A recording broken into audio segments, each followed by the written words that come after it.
Itinitiyak ni Pangulong Ferdinand R. Marcos Jr. ang pagpapatupad ng mga napapanahong pulisiya para sa nagbabagong panahon. Sa ikalawang bahagi ng kanyang bagong podcast, umaasa rin ng Pangulong Marcos na may pagpapatuloy ng mga susunod na administrasyon at mga reformang kanyang sinimulan. Ang detalye sa report ni Clazel Pardilla.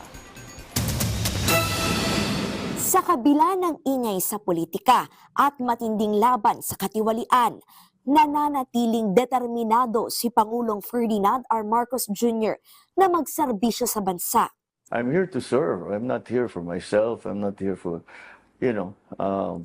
but I really think that there are many things that I could do.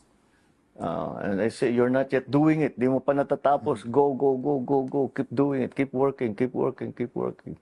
Kulang pa, kulang pa, kulang pa. Sa kanyang pinakabagong podcast, ibinahagi ng presidente ang kanyang pagtutok sa paggawa ng mga reforma na hindi lamang makabubuti ngayon, kung hindi hanggang sa susunod na administrasyon. My hope, and the reason the structural change is important is because kahit wala na ako rito, sana yung mga pagbabagong nasimula namin o na tumatakbo na, matuloy-tuloy na para hindi na matanggal. Tiniyak din ni Pangulong Marcos ang pagpapatupad ng mga napapanahong polisiya na angkop sa nagbabagong panahon.